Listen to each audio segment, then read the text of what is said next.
Welcome to Rising Tides Live. I'm your host, Shawn Walchef. This is a Cali BBQ Media production. We do the show every Wednesday, every Friday, 10 a.m. Pacific time, 1 p.m. Eastern time, 6 p.m. London time. Wherever you are in the world, we will hope that you join us. We believe a rising tide lifts all ships. We are a community of storytellers, of restaurateurs, hospitality professionals, and technologists. We've been doing this show for 4 years, and we are not scared to get uncomfortable. Today is the topic of conversation is getting uncomfortable, being comfortable, getting uncomfortable. We're going to talk. We have Bruce Nelson, who is joining us from the Restaurant Finance and Development Conference in Las Vegas. Bellagio. Bruce, thank you for being here. Naki, part of our community, is here as well. If you're watching this, we would love for you to join us on stage. You can go to betheshow.media/rising tides. The more people that are up on stage that share being uncomfortable, hopefully you'll inspire another business leader to get uncomfortable, take a selfie. And Laura Wilbur, look at that. We have 2 community members. Well, you guys can unmute and let's see if we can hear you live from the Bellagio. We can hear Bruce. Bruce, are you able to speak? Or are you just joining in? Yes, I am. I can speak. Amazing. Look at that. We have a live show from RFDC. How about that? Our correspondents live from Bellagio. Bruce, well, let's go ahead and give the community an update of what's been happening in Vegas. What are your takeaways from the show? I just shared on LinkedIn some of my takeaways, but I'll go ahead. Well, welcome. Thanks, Shawn. It was great seeing you here as well. It's day 3. The conference ends in a couple of hours. I took a break away from some seminars to come jump on the podcast. This morning was kind of exciting. There was a speaker who has written a book on Warren Buffett and his investments, and taking a little deviation from restaurant finance and listening to an expert talk about how that man grew his empire from $1 million in 1965 to almost $1 trillion now was kind of impressive. That's amazing. Let's talk about the educational panels. You attended a lot. I was in as many as that I could get in. What did you learn? Well, finishing up on this morning, what I learned is that Buffett's method for pricing is pretty simple. He looks at three values. The market value, that's what somebody wants to buy or sell something for. The book value, that's the kind of stuff I do. I tell you what your business is worth. And then its intrinsic value, and that's its lifetime earnings. And his investment strategy is very simple. Just buy below intrinsic value. But other seminars I attended that I really enjoyed is one seminar on family succession. How do you take a restaurant that you have built or a restaurant group you've built up and hand it off to the next generation? For a lot of restaurant folks, that's a very, very difficult conversation to have. First, you got to find an offspring that's willing to get into this crazy business. But then there's a whole pile of financial and legal responsibilities to do that. Plus, getting over the nepotism idea of just handing it to the second generation. So that was very interesting. It's like an airplane coming over. Let's see, what were some other ones that I went to? Let's see, I took my notes here. I went to another one that listened to top CFOs explain what the strategies they're working on, and not unsurprisingly, that most CFOs envision themselves as not only the financial advisors to a company, but they also have to understand everything else about the business, including its HR, its heart, its technology. Because ultimately, when CFOs produce information for owners and investors, we have to know how that information came to us and validate its value. So that was a couple things I came across. Amazing.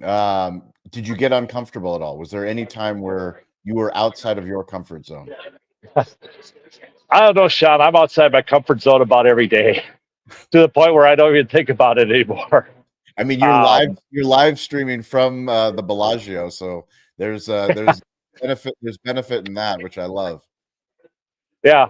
Well, I didn't get up on stage anywhere, so I didn't have that kind of uncomfortableness. But I think the big thing is just going up to some of the titans in the industry and just being willing to go up and shake their hands and say, "Hey, this is who I am," and I enjoyed your talk. Case in point, the guy who started Culver's. I don't know if you caught that. I did.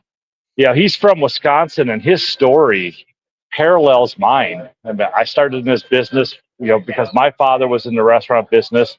I went off to college studying everything possible I could to keep me from ever entering this business. And then 3 months before I graduated, I bought a restaurant. Amazing. Did you talk So, to him? and that was, You talked to him? I did, yeah. Yeah, I did. I met him in the hallway, and I met him and his lovely wife, and yeah, we talked quite a bit about his business. I don't know if anybody has been to a Culver's, but in my world, I would put them at the top of the fast burger concepts. Their butter burger is just outstanding, and they do a custard dessert that he developed many years ago. And just listening to his story and how he came about those two, it's a great story. And if you're ever in the Midwest, give Culver's a try. I love it, and I appreciate the sharing the courage to just go up and say hello. I mean, we say my grandfather taught me stay curious, get involved. The getting involved part is the hard part. There were 2,000 people in that auditorium. That presentation was done in front of 2,000 people at the O Theater in the Bellagio. It was packed room. But the fact that people are accessible and people are just people. So having the courage to go up and introduce yourself, who are you? Because you just never know. You never know in this day and age, what kind of friendship you can make, what kind of connection you can make, who he can introduce you to. Really cool, Bruce. Thank you for joining us. Laura, you're up. Are you able to hear, and can you speak? Can you hear her talk? You're up, Laura. We'll see. Laura, can you hear? No. Oh, yeah. Can you hear us, Laura? Here, let's. I don't know if that one's on. We're trying. Okay, I have no audio. Want to try this one? Okay. There you go. Me and Bruce are sharing AirPods. There we go. That's Oh, family. there we go. Rising Tides Live. Hey, so What's good to up? see you, Shawn. I've missed everything that you've said. All I heard was Bruce's side, but just wrapping up at the RFDC show. It was so good to see you, Shawn. We had a small but mighty group at the Angry Chicks booth for a photo. So thanks for showing up there. What's your takeaways, Laura? Tell us. I mean, how many years have you been going to the show? What did you learn this year? What gets you excited? Thank you. So this is my fourth year coming. And this year, unfortunately, unlike Bruce, I did not get to attend very many sessions because I had meetings. Our company was recently acquired by Buyer's Edge Platform. So they had a booth. And so we were at the booth or having meetings with different operators that do business with them that they graciously introduced me to. And it was kind of nonstop on the meetings. And just thinking about everything that we've heard in the industry about the challenges that operators are facing related to traffic being down. And some of the stats are pretty staggering that I've been learning through all of the data that Buyer's Edge Platform collects through the credit card data that they have access to. A recent stat was that alcohol sales at restaurants is down 54%. Wow. That is mind blowing to me. Wow. Have you heard this too? Yeah, we're seeing it. Actually, the THC is starting to overtake it in some of the markets. Yeah, I'm totally unaware of this THC infused drink thing. So obviously I have some work to do to understand that. But they're saying that it's also related to the GLP-1 drugs like Ozempic. All that. People are less hungry and their cravings around alcohol are decreased. So very interesting. Wow. But yeah, great show. Really great chance to run into some some people just in the halls and get to socialize with some partners and prospective partners. Did you put yourself in Hey, any Lo- uncomfortable positions at the show? Oh, always. That's today's topic is getting comfortable being uncomfortable. Oh, I love that one. So definitely, and like Bruce said, I was able to attend a couple sessions. I was able to meet with a couple operators after they spoke, and just ask them further questions about some of the things they talked about. And for me in business development, that's always my best opportunity to get to meet a leader at a brand that I want to work with, is to show up, which is a common theme on our Rising Tide group, showing up and trying new things. And so just showing up and really listening to what's important from these leaders, and then hopefully, having a thoughtful follow-up question and building relationship from there. That's awesome. Hey, Laura. Go ahead, Dean. The buyer's edge thing, I understand a little bit about it, about all the information that they consume, and then from different areas and different markets, food, equipment, whatever. The thing about the alcohol, do they think the biggest change in that 64% is the age group, that the younger people coming into the market and spending money is because they're willing to try a THC infused drink as opposed to So Dean, good question. They didn't get into any of that, and Bruce is the one. He can't hear now because he's loaning me his AirPods. But Bruce said that he's hearing that the THC infused cocktails are impacting alcohol sales. But yeah, that didn't come up in the data from Buyer's Edge, and it was just 54% down in sales at restaurants, alcohol sales. And yeah, I want to dig into that a little bit more. Okay. All right. Thanks. But good question, Dean. Thank you. Thank you. And I'm going to Laura. give, thank you. I'm going to give Bruce back his awesome. AirPods. Thank Okay. you, Have a Laura. great show, guys. Got to go to the airport. Good luck. Naki, you're up, my friend. Who are you? What are you working on? And tell us a story about being uncomfortable. Hi, this is Naki Soytürk, founder of Across Restaurant Consulting. Great to be here. Thank you, Bruce and Laura, for sharing with us your excellent insights into the conference. I sure learned a lot from the summary. So, about being uncomfortable. So, if you think about how any restaurant starts, it's the owner operator, right? And usually, this owner operator has experience, working on the line or as a server. They might have a partner to start with. Maybe one of them is in the front of the house, the other is a back of house person. Well, basically operating a transaction based business like a restaurant. Transaction based meaning you have hundreds of people walking into the restaurant. So you have hundreds of transactions on the revenue side, and you have 1,000 transactions on the cost side. Individual decisions are being made, many conversations are being had.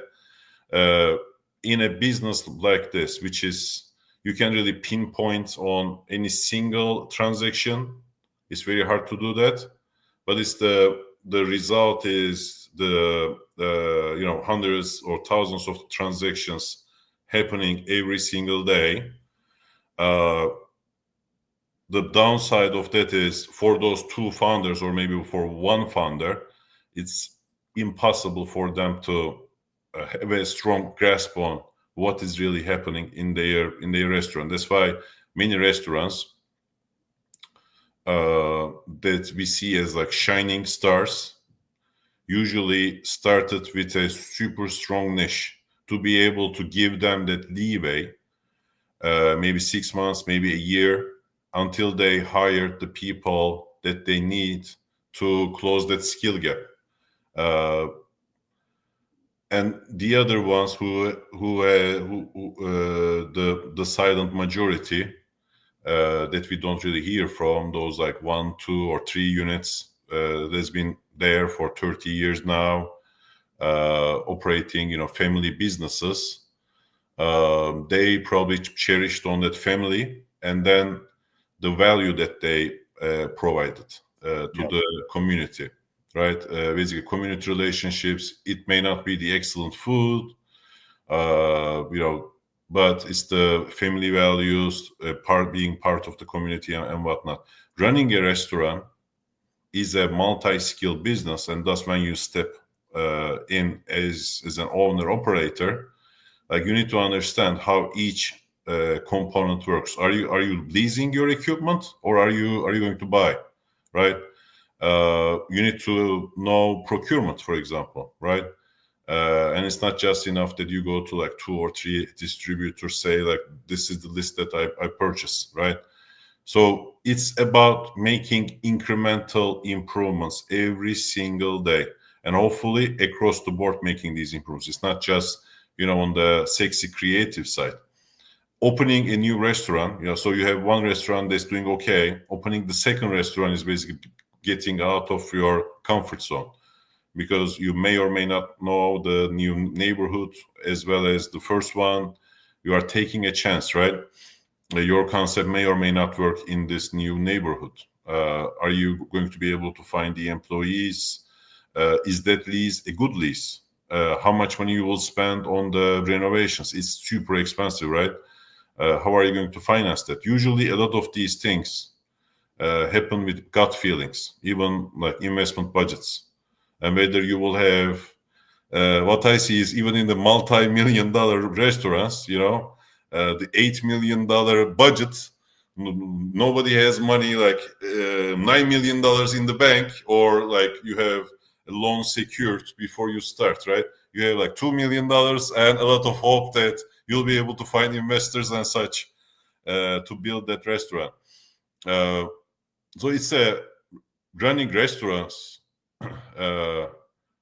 is for everyone, and I'm saying for every single person, is basically running something that's not in your comfort zone. Now, for me, I started understanding systems, processes, profitability, and creating a business very well, but I didn't know the business and the people side of it. That's what I learned over the years. And the people are different, right? From what I'm used to, like from a corporate standpoint. But at the end of the day, people are people. As long as you understand what they are aspiring to do, what ticks them, what makes them happy, what makes them unhappy, then over time, you learn, and then you master. And for everyone, again, I want to emphasize, like, for some that might be the marketing piece. They may not be the front person to do the marketing efforts, telling the story and all that. But I think what works in the long run is taking across the board step every day, one step further. That's one of the reasons why my company's name is Across. I mean, we have 2 C's because we have accountability and accounting at the heart of our consulting business. But you need to be good at across the board in a restaurant, because the thing that you are not good at is gonna turn out and bite you in the ass. Now, you guys might ask, like, I worked in so many different industries, and why are restaurants different? Because in a lot of those industries, a few of those components may not be as important as it is to the restaurants. Meaning, if you're a manufacturing company, odds are you might be a B2B company, right? So B2C element here, there comes the super transactional level basis, the service component, the marketing. Those may not be super important for a B2B manufacturing operation. So you nail down on the manufacturing, inventory controls and such, and you are golden. For the retail, there is no manufacturing, right? So it's basically like you keep inventory, you hope that you buy the right stuff for the people and turn that inventory. So it's more about the sales component. But restaurant is every single thing. You need to be good at procurement. You need to be good at managing that inventory, turning those into delicious dishes. It's about construction to create the kitchen that your people can operate effectively.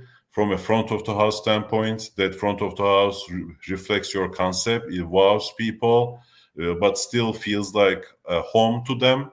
It has a familiar feeling and it's also about managing the heck out of the people, because unlike many of the manufacturing operations that I have seen, there is little automation. So it's also a people business. So everything has to work on the extreme and depends on the people. That's why stepping out of your comfort zone is especially important in restaurants.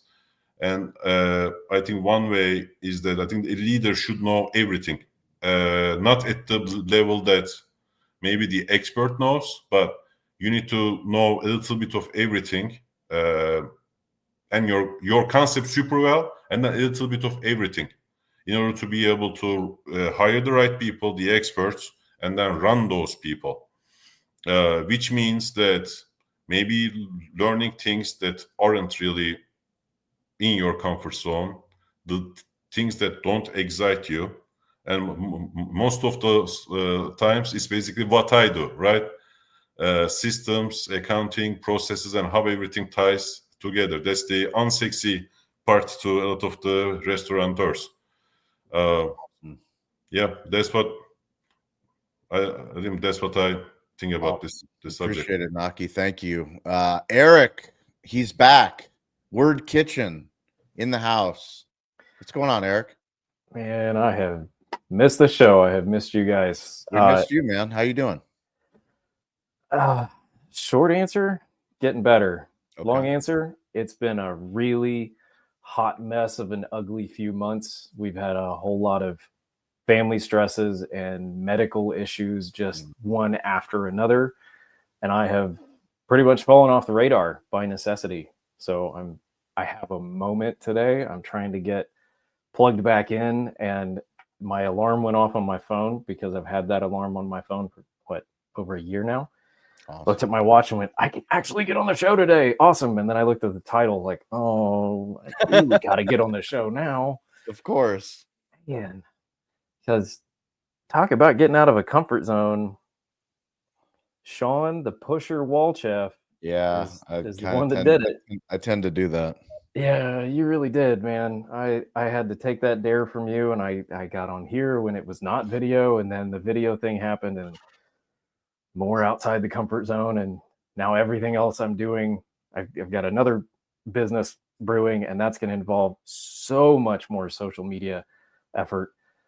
And I've always hated social media is my biggest discomfort zone. That's where I've never wanted to be. And everything I'm doing now is putting me there. And for a lot of other reasons, I'm really feeling called to be there. That's where I need to be. I think God made me a talker for a reason, and I haven't been using it. So got to go use it. And I see Dean like wagging his head there. Yep. Out of your comfort zone, I think is critical in everything in life. The most simple things, a toddler learning how to walk is out of their comfort zone, but they just keep trying, and they fall, and then they get up and they do it again. And it's uncomfortable to fall, and they don't like it. And if they have any sort of sense, they might get a little embarrassed by it, and they get up and do it again. And somehow in adulthood, we forget how to do that. We forget that that's a necessary part of the human element, is to be uncomfortable and try again. And it's not that you're failing. And that's a hard thing to unlearn, because the world tells you that you fail, but it's win or learn, not win or lose. And that has been a hard thing for me to overcome for the last couple of years. My entrepreneurial journey has been pretty rocky so far, but we're going to get there. We're not going to give up. And I'm stepping out of my comfort zone more all the time. Shawn, you're a big catalyst in that. And Appreciate that. yeah, see that comment from Ryan. That's funny. Yeah, there you go. What's up, Ryan? Ryan, Yeah. if you're not following Ryan on TikTok, please give him a follow. He's giving daily video updates of building his bowling brand, his apparel brand. But shout out to Ryan for doing the hard work. Yeah. Ryan's building something pretty rare and cool there. So I could ramble about comfort zone issues all day long. I've got 1,000 stories, but just wanted to say I'm glad to be back and get connected and hear more restaurant industry stories, because I've felt disconnected from this world that I love for so long, and I'm finally we're starting to get our family life and our medical issues under control enough that I can spend more time here and not so much there, so I can get back to helping some people, and that's what I really want to do. So I'm gonna shut up and listen. I'm glad to be here. Missed you guys. We're grateful to have you back. Hopefully the family's doing okay, and it's definitely better when you're here. We appreciate it, you joining us and sharing your story. I love the analogy of the kids obviously falling down and getting back up. Another one is like the playground. When you have a little kid, they don't know how to use any of the equipment and they're scared of going on the slide, but the slide's the path of least resistance. So we go to the slide, and then all of a sudden they go down, and you hold them going down, and then eventually they can go down by themselves. And then they look at the other piece of equipment, and it's, the monkey bars, and you're like, I don't know if the kid can hang on the monkey bars. But like as adults, even for me, getting out of my comfort zone and going to the restaurant finance and development conference, I mean, that was a new show for me. So, I go to shows all the time. I shouldn't be uncomfortable going to a show, but it was new for me. Bruce is all dressed up. It's, the dress code is business attire. As anyone knows, business attire is me wearing a hoodie, a t-shirt, and a hat. And, I love that you bucked that trend. I spent a whole day and a half without a hat on. So that was uncomfortable for me. I had so many people in the halls that couldn't recognize who I was, and they did a double take. Like, who is that? That doesn't make any sense. But it was good. It was good to be out of my comfort zone. And I think why I believe so much in that conference is there's so many different parts of the restaurant industry that are typically not at shows. The real estate folks, the bankers, so many of those people typically aren't at the National Restaurant Show, Bar and Restaurant Show, Restaurant Leadership Conference. Like, it's a really good place because there's a great mix, a diversity of people, and people are there to get business done, which is like, I mean, Bruce, probably behind Bruce, if he moved his camera, there are probably 50 people on the patio, all sitting next to each other, literally doing business. Like, they are there to do business. It is no bullshit. Like, people sit down and have meetings. Like, those aren't meetings just to like, oh, hang out and catch up. Now it looks like the conference is kind of, but like the last 2 days, you couldn't stand on that patio. You couldn't stand in that patio. You couldn't stand in the hallways because people were there to conduct business. And it was super, super impressive. Vinny, welcome back. You're up. Who are you? What are you working on a Wednesday? And tell us a story about being uncomfortable. All right. How you doing, Shawn? Hello, everybody. Awesome. Great to be back. So I guess, so I'm a restaurant advisor here in Southwest Florida. And I guess, a time where I felt uncomfortable, I would have to rewind back to 2021 when I got out of brick and mortar. So I had operated, owned, and had invested in a handful of concepts. And after, successfully exiting from all those, restaurants, I wanted to become part of the digital transformation that was occurring. So in 2021, really, I just started reaching out to people in the space. So Matt Wampler was one of the first people that I spoke to in 2021. I spoke to Clayton Wood at Picnic with his pizza automation system. People at Miso Robotics. I spoke to one of the leading roboticists in their nation, Melanie Wise. She built a company called Fetch Robotics, who she eventually sold that company to Zebra Technologies, right? It was basically an autonomous solution for moving warehousing goods from one side of the warehouse to the next, right? In an automated way. But anyway, started talking to some of the leading technologists in the space, really because I wanted to get involved and I wanted to learn what were some of the latest, cutting edge solutions that they were offering to push back against labor constraints and and cost constraints, right? So essentially decided to hop on a plane and fly over to California to meet some of the leading, roboticists out there. And I felt like I was, a little it was a little over my head because I hadn't, caught up with everything occurring in the space on the technology side. But I learned a lot just by showing up, meeting with, all of the product engineers as it relates to, various systems they were building, right? So met with the engineers. They basically showed me some of the approaches they were taking, and I was providing them insights on, from my operational experience on where things would work well, where it wouldn't. So really just fully submersed myself just by showing up. Listen, I didn't have things totally figured out, but I wanted to be part of things. I was like, what better than to just jump in and start meeting these people? And the conversations were awkward. It was messy, right? But it worked. And to this day, I still talk to these people, and it was a matter of just showing up, just like Laura had mentioned prior. So I guess that's a good example of some awkward situations going back into 2021. So, but yeah. I love it. That's awesome stuff, Vinny. Welcome. Thank you for being here. Dean LeBay. Who are you, Dean? And tell us an uncomfortable story. Who am I? My name is Dean LeBay, LA_BAY. I'm a retired paperclip salesman now working with the Cali BBQ media team. Uncomfortable. Complacency kills, a lot of people don't talk about it, but it does. Now, in my particular case, how I got involved in all this that I'm doing today is I was in a position where I was uncomfortable, and I had to learn how to be comfortable with the uncomfortable. And what I've found over the last 8 years, 7 years, is basically that if you're comfortable, you're not growing, you're not learning, you're not experiencing life to the fullest. It's when we're the most uncomfortable that we learn the most about ourselves. We learn about, how much can you take, how much stress can you put on yourself, how much can you push through and get to the other side. So for me, I live in a life kind of like Bruce of uncomfortability, because it's just that's just where I'm at, and that's the stage of life I'm at this particular time. Do I like it? No, liking it's optional.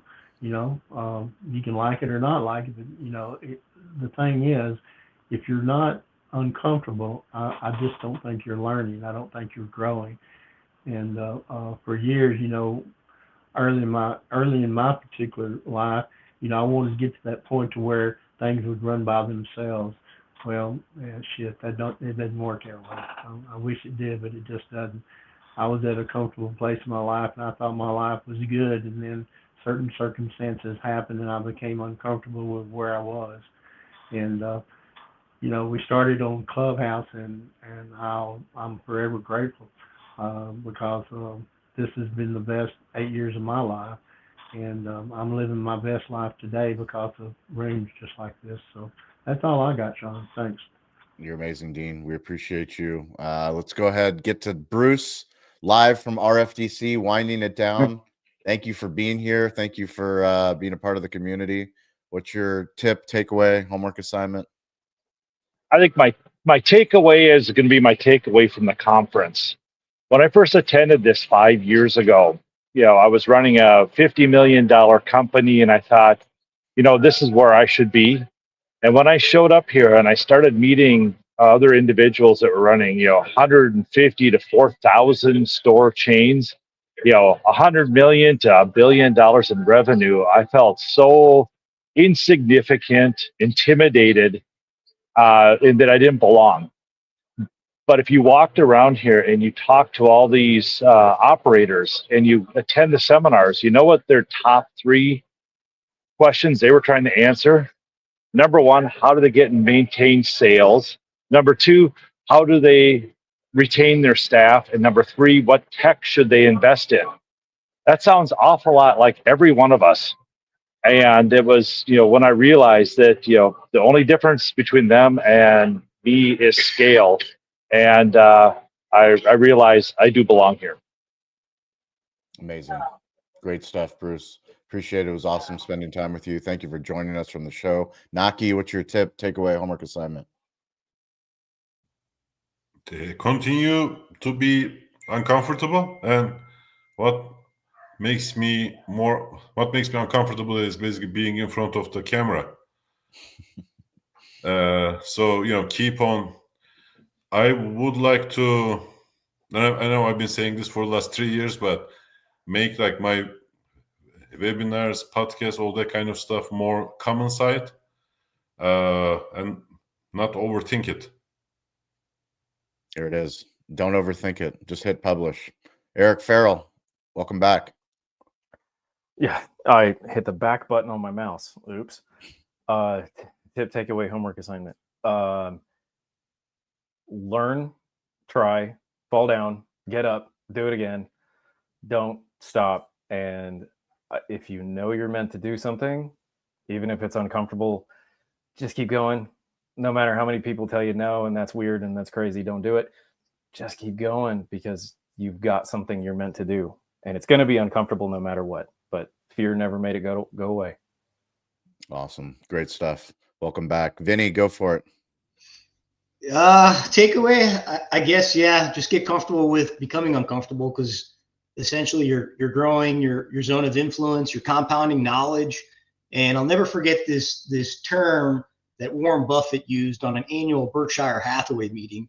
And he says, you have to understand this thing called apperceptive mass, where you're compounding all of your knowledge from your lifetime of experiences, right?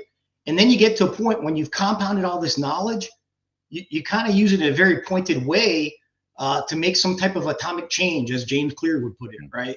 So it's pretty cool. So just all I'm saying is just keep getting uncomfortable, keep compounding the knowledge, and you'll find yourself accumulating this apperceptive mass. It's pretty cool. Apperceptive mass. How about that? Look at it's a really interesting word. You'll love it. Yeah. That is, I already do. Phenomenal share. Good stuff. We can thank Warren Buffett for that. So apperceptive mass. Fantastic. Dean LeBay, what do you got? How can you follow apperceptive math? My whole career in our little groups, I'm always having to follow somebody that says something that's apperceptive mass. Yes. Okay. Well, let me try this. Vinny, you're right. It's all the things that have happened to us up until this second in life that is who we are. And some things, it's kind of like the burnt toast theory. Some things happen just for a reason, because it's just not your time. It's like when you're asking for a sale and they say no. No doesn't mean no forever. It just means no right now. And basically, I'm going to kind of build off what Shawn always is talking about.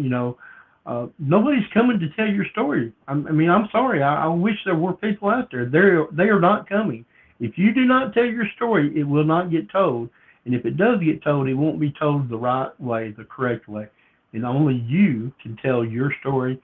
And you need to start doing, just like Bruce said, we need to stop selling and start telling, storytelling. That's what we need to do. Bruce, thanks for that. And listen, great show again. And no, I can't follow Vinny. Don't ever put me behind Vinny again. Mike, appreciate you for producing. Friday, reminder, we are pitching the Tide. That is a restaurant technology showcase show. Will Brawley, founder of Schedulefly. Will is amazing. I can't wait for him to pitch the Tide. He has an incredible story, what they've been doing in the restaurant tech space for as long as they've been doing it. Please join us on Friday. Give him some feedback. He's got an incredible team. He has an incredible story. And as always, if you guys have ideas for topics for the show, email us, podcast@calibbq.media. You know someone that wants to be on the Friday show, email us as well.